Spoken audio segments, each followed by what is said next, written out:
In the heart of the Pokemon world stands a hallowed institution of prestige and challenge, the Pokemon League. These legendary trainers, each a master of their chosen type, compose a formidable gauntlet that dares all aspiring champions to test their mettle and prove their worth. So naturally, given its mystique and infamy, I thought it would be really interesting to find out a way to objectively determine what the best Pokemon to bring into the league are. One way is to look at every Pokemon's base stat total, but that doesn't always tell the full story. Using BST as the only metric means something like a Pinsir or a Rapidash is a better choice than Alakazam. I think we would all disagree, but to challenge that too, the league is such a particular set of trainers with specific strategies and type specializations that even the well-agreed upon ranking of Pokemon from avid players may not even apply. So how do we objectively figure out the best Pokemon to bring into the league? Well, with the only objective thing in the universe, math. And what do we base our math on? Simulations, and in this case, thousands of simulations. For this experiment, I decided to focus on Pokemon FireRed, a classic in the Pokemon main series that all generations of Pokemon fans can relate to. Essentially, there are 79 fully evolved species of Pokemon that are obtainable before the league in the FireRed game. By pitting a full team of each species up against each Elite Four member and the champion, we can collect the data on the battle results to statistically determine which Pokemon will come out on top. In a sense, we can extrapolate what we find here to a ranking of what Pokemon you should try and catch throughout your journey in the Kanto region. At the end of the day, the league is the culmination of your adventure, and whether or not you come out victorious, that outcome in particular is the single most characteristic binary of how successful you were in becoming the very best.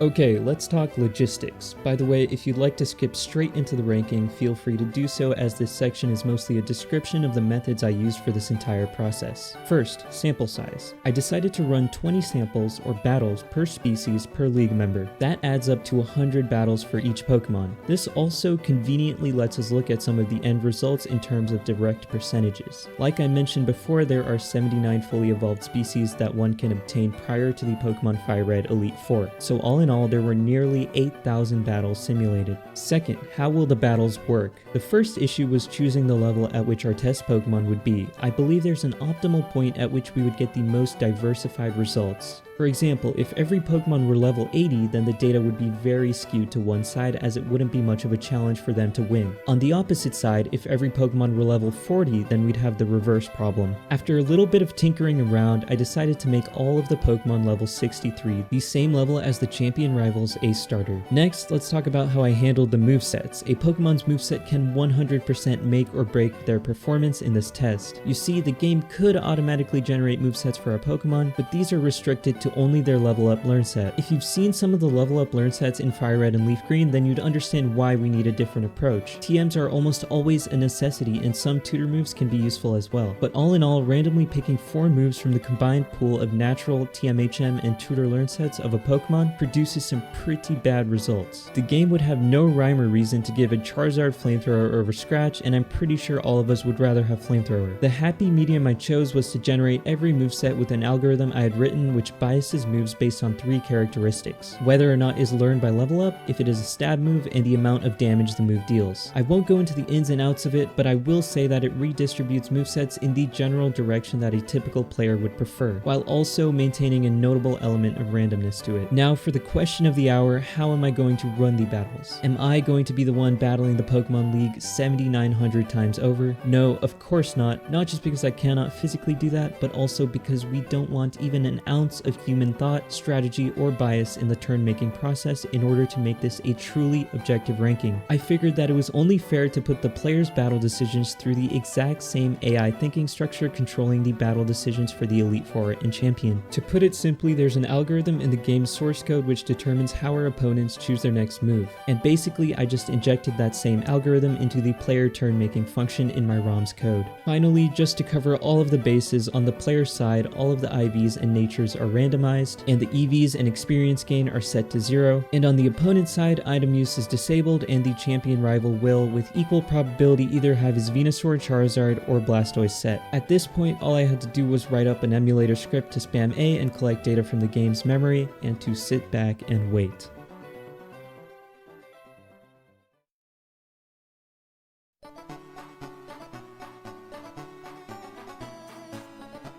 Before we start, let's take a look at what our data sheets are going to look like, which parse nearly 100,000 lines of raw memory data into these nice colorful summaries that I made. Here we have Pikachu, who's obviously not a contender in this challenge, but he's going to serve as our example with completely made up data. You'll be able to see each Pokemon's tier to the right of their name. While I did pick out the number of tiers, F, D, C, B, A, and S, the actual tiering cutoffs themselves were determined using the local minima of a bandwidth adjusted kernel density diagram. If you don't know what that means, don't worry, I'm just saying that the tiering was an extremely sophisticated and scientific process based on the natural boundaries in the data. On the left, you'll see a bar graph of the 8 most common moves generated by my algorithm. I think this graph will often give us insight on how or why a Pokemon did well or poorly against particular opponents or just in general. To the right of that, we'll see some statistics on how close a Pokemon's matches were. The top row shows the number of 6-0 sweeps both in wins and losses, the middle row shows the number of 1-0 clutches and chokes respectively, and the bottom row shows the average number of Pokemon left standing on the winner's side. On the very right, we'll see some actual footage from the battles that are recorded, and at the bottom is where things get really interesting. You'll be able to see how the Pokemon performed both overall and against each league member individually. The top row shows their win-loss stats, the middle row their kill-death ratios, and the bottom row their damage dealt to damage taken ratios. Now, a Pokemon's ranking on the tier ladder will only be determined by their overall win rate. Although we could get more precise than wins, which I did with KDs and damage ratios, I decided to base this tier list off of the wins only. At the end of the day, winning a Pokemon match is the objective of the game, and like most games, it doesn't really matter how you win as long as you do. I also independently tiered each of these 18 distributions into one of the 6 tiers, indicated by the color of the text. Just know that greener colors mean lower tiers or worse relative performance, and redder colors mean higher tiers or better relative performance. This is nice because we can observe the trends by their colors and avoid the fatigue of staring at all of these numbers. Alright, before we get into it, I'm going to pass the microphone over to my very good friend Vipra, who's going to help us narrate the tier list.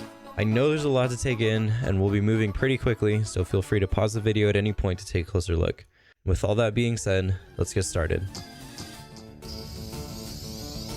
Kicking off the F tier is the only Pokemon who failed to win even one battle, Chansey. Nurse Joy's first in command is less of a damage dealer and more of a support Pokemon, meaning Chansey's out of luck here because this experiment doesn't really factor in team chemistry as much as it does individual strength. Also at rock bottom is Onix. With an attack stat lower than an Oddish, Onix was only victorious 2 out of 100 times. As we move on, you'll notice that a lot of the Pokemon did really well against Bruno, and the fact that he has 2 Onix says everything you need to know. Speaking of, even the most forgettable Pokemon in the entire game, Farfetch'd, gave Bruno a hard time. But still, with 21-0-6 losses and the second lowest KD overall, Farfetch'd still remains irrelevant. It's no wonder why Ash said bye-bye to Butterfree. There's not much to explain here, it's Butterfree. But I'll say that we won't be seeing many wins against Blue for a while, so just know it was quite a feat when a Pokemon won against him at all. Think of it like extra credit points. Nobody's favorite Pokemon, Lickitung, did pretty decently against Lance for F tier standards. Lance's strategy is to deal heavy, unfiltered damage since all of his Pokemon carry Hyper Beam. Lickitung had fairly respectable HP and defense, so it's able to tank these moves quite well. Porygon has a base 85 special attack and access to Solar Beam, Zap Cannon, Blizzard, and Psybeam, so when the stars aligned, a solid 13% of the time, a team of 6 Porygon were able to calculate a victory. Beedrill had the highest number of 0-6 losses, where it lost a whole third of its games without defeating a single opposing Pokemon. Because of this, it also has the worst average loss standing. Parasect is our first Pokemon to have an above 1 KD stat in any category. Turns out that Giga draining a bunch of bulky fighting types while resisting their moves makes her a pretty good strategy. Ditto only did well against Lorelei because she had the lowest level Pokemon, maxing out at level 54, and Ditto is literally just transforming into a level 63 version of them. Guaranteed to win a battle against Bruno, but also guaranteed to serve no purpose elsewhere, Tangela is truly a one-trick pony because no other Pokemon was this uniquely catered to exclusively one member of the league. Wigglytuff is not even a fairy type yet, and it's still giving Lance a hard time. Wigglytuff's cute charm ability allows it to attract an opposing gender opponent 30% of the time upon contact. Get this, 75% of Wigglyteeth are female. Lance's entire team is male, and most of his attacks make contact. So in a 3 outrage, there's a 66% chance to infatuate his Dragonair or Dragonite with love. With a base 120 speed, Dugtrio often had the opportunity to trigger a stab earthquake, but unfortunately it was still difficult to get past Agatha's Levitators, Lance's Airbound Dragons, and Blue's leading Pidgeot.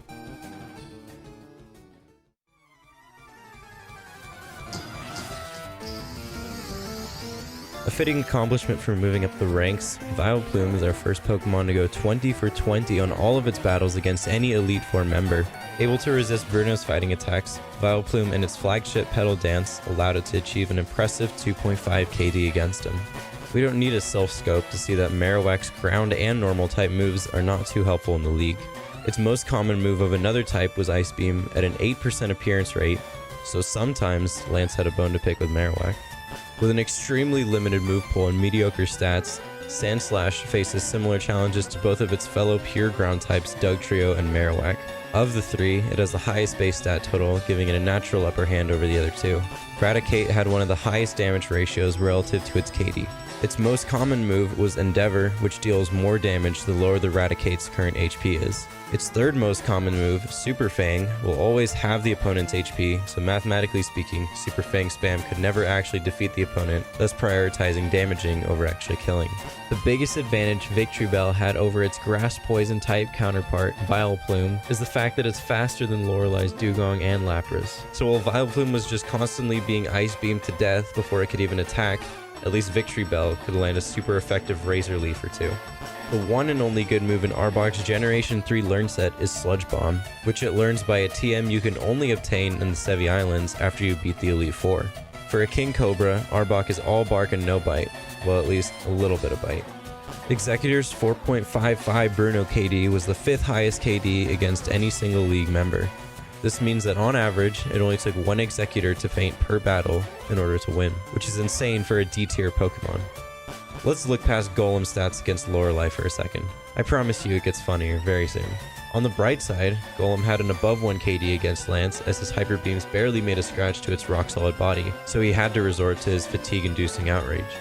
With over 15% of them having Bite and 10% of them having Shadow Ball, Persian had the dual advantage of immunity to half of Agatha's attacks, while often being able to deal super effective damage to her Pokemon.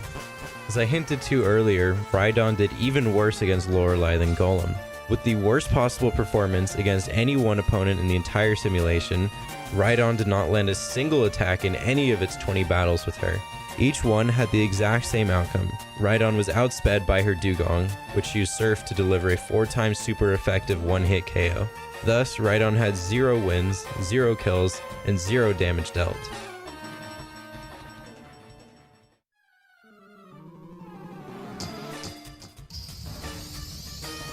Clefable and Wigglytuff are both normal types with near identical learn sets, abilities, and gender ratios, but a boost of just 50 base stat points gave Clefable a 2x greater win rate and a 1.5x greater KD.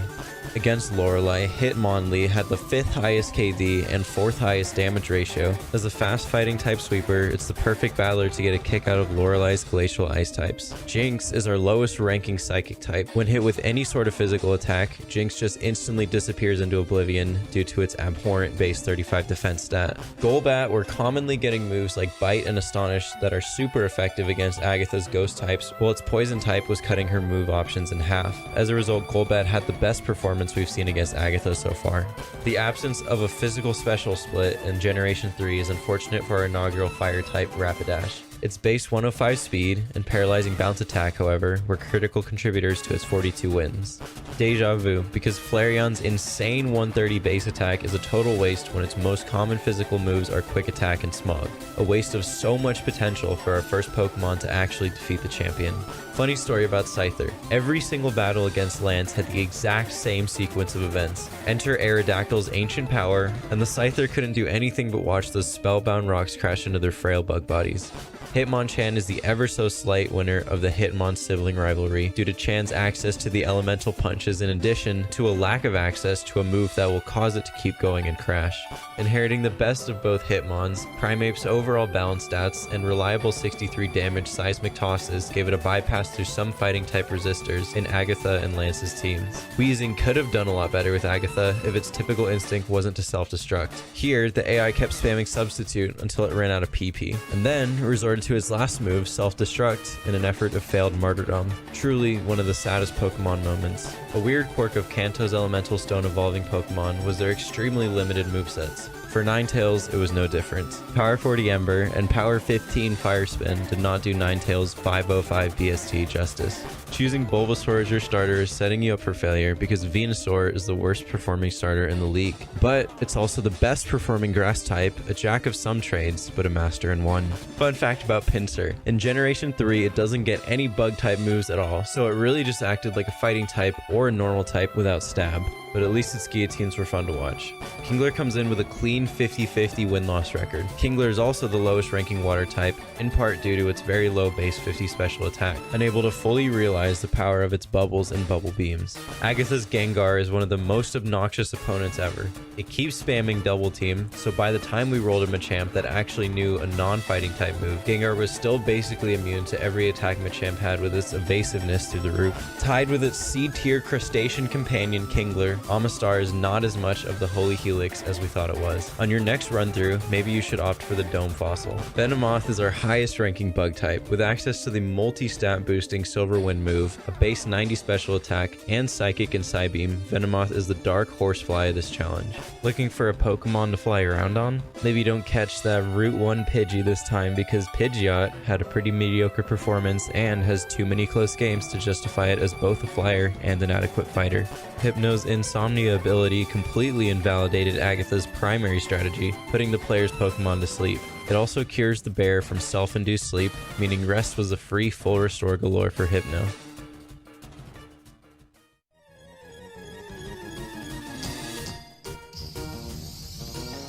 Fearow barely outdoes Pidgeot with its more decisive moveset and sweeper-built stat distribution, drill-pecking anything and everything in sight with its base 90 attack and 100 speed. Poliwrath is our highest-ranking fighting type. Its Ice Beams gave it a handful of wins against Lance's Dragons, which other fighting types were struggling to throw their punches at. Seeking is the perfect concoction to clutch out 4 wins against Blue's Venusaur or Exeggutor, which meant that afterward, his Rhydon and Arcanine were a piece of cake. With the highest defense stat in the Kanto region, Cloyster is our first Pokemon to have an above 1 overall damage dealt to taken ratio, and above 1s in every single Elite Four fight. From one extreme to another, next is Electrode, who has the highest speed in the game, sitting at a huge base 150. It was able to roll right over Agatha's stall tactics, and not to mention detonate itself with an explosion and self-destruct, for better or for worse. In its biggest upset, being its performance against Agatha, the ever-so-slow Muck were prone to her Haunter's Hypnosis, whose strategy is to use the Psychic-type Dream Eater, dealing super effective damage on the pile of sludge. With one of the most versatile movesets in the game, featuring Flamethrower, Ice Beam, Shadow Ball, and Water Pulse, Nidoqueen's move diversity was oftentimes a drawback because the more moves the Pokemon has, the more unreliable a pseudo-random assignment algorithm is. With a whopping 16 1-0 chokes against Lorelei alone, Seadra often found itself in a stalemate out at sea with Lorelei's last Pokemon, Lapras, because unless it had Twister, Seadra could not even damage Lapras because of its water absorbability. Each Kabutop's moveset was up to the roll of a die, with no move generated with more than a 15% probability. Mega Drain and Absorb certainly helped for Lorelei, and the Ice Beam allowed it an A-tier performance against Lance. Magneton is truly living up to its insentience by programmatically winning either all of its games or none of its games against any given league opponent. Attribute this to its overpowered steel typing, which resists or is immune to every single damaging move in Agatha and Lance's teams. Mr. Mime's top tier base 120 special defense masquerades its dismal base 40 HP. An otherwise strong Pokemon able to set up screens and spam Psychic falls short of its full potential. By far and away, Alakazam had the greatest number of 6-0 sweeps, the best average win standing, and the highest single KD in the entire simulation, being its 8.33 KD against Bruno. Its 7.14 against Agatha was the second highest, and the third highest wasn't even close. Lance was really Charizard's Achilles heel here, as it had otherwise exceptional numbers. With Flamethrowers and Heat Waves dominating the Charizard's movesets, it was the perfect Fiery Storm against any opponent whose entire team, didn't resist fire-type moves. Raichu is tied for the highest KD against Lorelei, and it boasts the second highest damage ratio with her. With a near 70% of them having Thunderbolt, Lorelei's water types were burnt to a toast with lightning-fast speed. In one of our biggest upsets, Snorlax fell asleep here in B tier on his climb up the ladder to S. Seriously though, Snorlax was just unable to outspeed any Pokemon on Bruno's team. It was just a fat, useless punching bag for a combat of sky uppercuts, high jump kicks, and cross chops. Magmar, unlike Legoland Charizard, didn't take Aerodactyl's ancient power too seriously, and its flame body ability meant that Lance's Outragers would be inflicted with burn 30% of the time, cutting their attack power in half while whittling down their HP.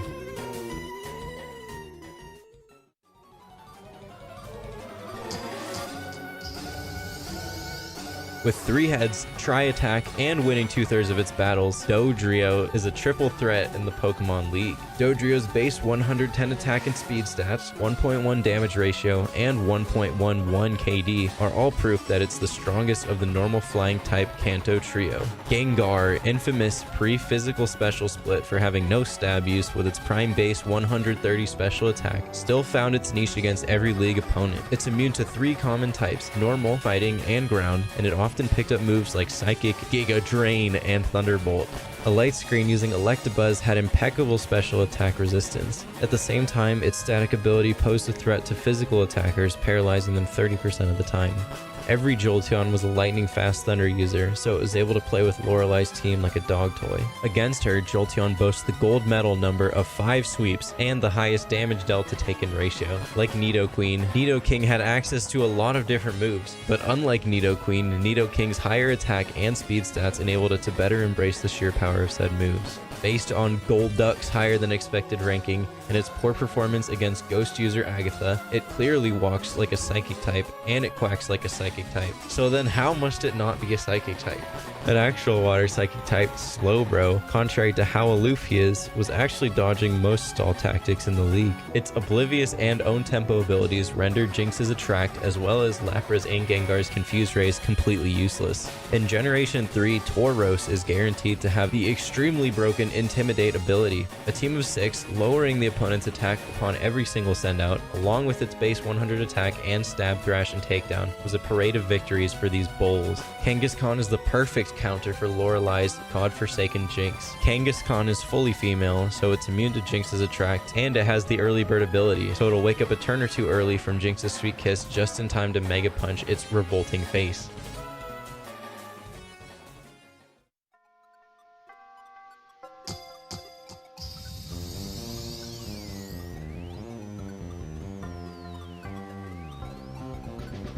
The FireRed Elite 4 AI, which our Blastoise are also using, almost always decides to use a weather-inducing move as soon as the game registers that the weather has ended or changed. Because of this quirk, the Water type boost, along with the Torrent ability and Stab, put Blastoise in his element.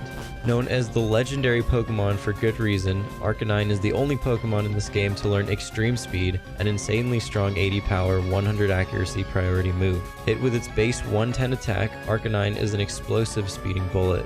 Aerodactyl's ancient power gives it a 10% chance to boost all of its stats. Every team of Aerodactyl was an enraged flock of 6 pterodactyls, wreaking havoc and causing mass extinction amidst a flurry of hyper beams, earthquakes, and rock slides.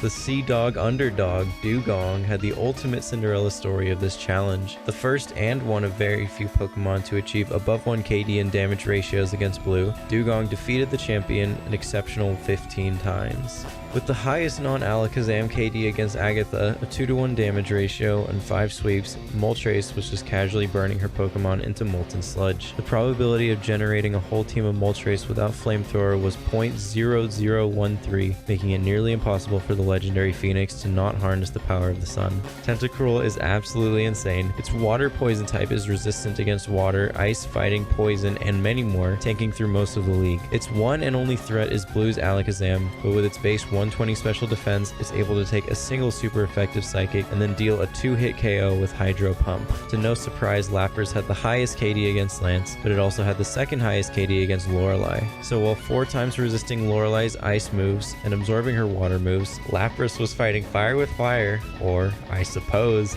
ice with ice. A usual suspect for the apex of most tier lists, Dragonite is our first Pokemon to have an above 1 KD against every single Pokemon League member. With a colossal 18 wins against Blue, Dragonite is tied for the best win rate and has the second best KD against the champion. Since 4 of Bruno's 5 Pokemon carry Rock Tomb, Articuno lost one unlucky battle, intercepting its otherwise perfect win rate against the Elite Four. Articuno also had the 3rd highest KD overall and is the highest ranking Ice type, so next time you're not feeling the Seafoam Islands puzzle, maybe just keep your eye on the prize. Everything about Gyarados just screams S tier. Its huge 540 base stat total, its water typing, its creative move pool that includes Dragon, Fire, and Electric type moves, and its ability Intimidate. The fact that it's the only Pokemon that 2 separate League members carry is a testament to its title of the original formidable beast of a Pokemon. Winning an incredible 90% of its matches, Vaporeon boasts a top tier base 130 HP stat. With its strong special defense and physical defense boosting acid armor, the aquatic evolution was a force to be reckoned with. Zapdos gets the silver medal for having the 2nd highest overall KD, sitting at an electrifying 1.73. It was also the only legendary bird to commonly leverage flying type attacks, allowing it to use both physical moves and its special electric type moves. And now, it's time for the moment you've all been waiting for. The best Pokemon for the Pokemon League is Starmie. In combining one of the strongest performing types we've seen, Water, with the colloquially overpowered Psychic, Starmie has the speed of a Rayquaza and the special attack of a Giratina. It also has an extremely concise moveset consisting of mostly stab moves, but also Thunderbolt, Thunder, Ice Beam, and Blizzard. Despite even most often having Water Gun and not having a great ability, Starmie still managed to tie with legendaries for both the 3rd highest KD and the highest amount of damage dealt. Starmie also achieved the only 6-0 sweep against Blue out of all 1600 of the simulated battles. Next time you want to shoot for the stars and be the champion of the Kanto region, catch yourself that Staryu. What if I told you that there was one more Pokemon, more powerful than any we've looked at so far, its strength so unnatural that it could only be formulated in a laboratory? Yes, of course. I'm talking about Giovanni's gone haywire DNA clone, Mewtwo. Mewtwo had the highest KD by a long shot, 2.40 compared to Zapdos' 1.73. It also had the highest KD against the champion Blue and the tied overall highest damage ratio. It was the only Pokemon to win every single Elite Four fight, and it had 6-0 sweeps against each and every one of them. It had the 2nd highest number of sweeps overall, and out of those 15 sweeps, in 6 of them, Mewtwo took absolutely no damage at all, making them flawless games. I know that Mewtwo isn't obtainable in time for the Pokemon League, but just for fun, I wanted to see how its man-made strength would compare to the rest of the roster, and clearly, it dominated the challenge.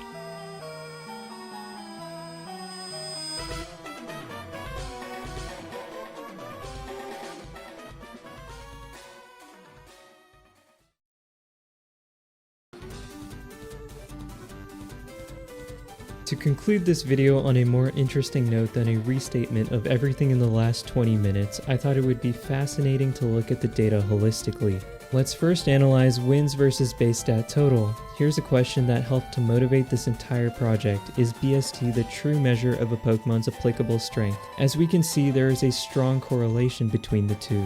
The low extreme in BST is Ditto at 288. Ditto significantly overperformed, actually winning 19 battles when it was expected to win -10, or for our sake, a truncated 0 battles. The high extreme is Mewtwo with a BST of 680. Mewtwo slightly underperformed, actually winning 98 battles when expected to win 115, or for our sake, a truncated 100 battles. The worst Pokemon with respect to their BST was Chansey. At 450, Chansey was expected to win 42 battles, but as we know, it was our lowest ranking Pokemon actually winning 0 battles. Other notable disappointments include Executor, Vileplume, Flareon, Victreebel, and Venusaur. The best performer with respect to their BST was Dugong. At 475, Dugong was expected to win only 50 battles when it had actually won 82. Other notable underdogs include the aforementioned Ditto, as well as Starmie, Vaporeon, Tentacruel, and Dodrio. Just for fun, the most on-point performers were Kingler, Muck, Hypno, Hitmonchan, and Golbat. Wins versus type. Here I graphed the average number of wins for each Pokemon type. Overall, we can see that dragon types, or the one dragon type in this game, Dragonite, had the best average and actual performance with 86 wins. Obviously, the sample size here skews some results, so take it with a grain of salt. The two close runner-ups were ice types and water types with averages around 70 wins each. This confirms our observations in the tier list where so many ice and water type Pokemon were dominating the S tier. The worst type was grass with only 28.5 wins on average. We saw that grass types were often underperforming with respect to their BST. As for each individual member of the Elite Four, the type chart tells all. Also note that Magneton and Gengar are the only Steel and Ghost types respectively in the game, so that also skewed some results. As for the champion, interestingly yet fittingly, the types which performed well overall performed well here too, like Dragon, Ice, and Water. And the types which performed poorly overall performed poorly here too, like Grass, Ground, and Bug. Finally, let's look into the relative difficulty of each league member independent of a Pokemon's typing. Here is a density diagram of the overall wins for every Pokemon. We can see that the distribution was very normal and the average number of wins was right around 50, which gives me some confidence that the simulation was well run and fairly accurate. And here are the density diagrams for each individual league member. We notice that Bruno is the easiest opponent with an average of 14 wins per Pokemon. The hardest Elite Four member was Lance with an average of 10 wins per Pokemon. And the hardest opponent in the league is of course the champion with an average of only 3 wins per Pokemon. Before I end the video, I just wanted to say thanks to everyone who watched even a few moments or gave it a chance. It might be hard to believe, but I put hundreds of hours into this project and I've been working on it for over a year now. And for people to find enjoyment and interest in something I was so passionate about means a lot to me. Again, thanks for watching, and if you have any questions, suggestions, or want to reach out, feel free to contact me.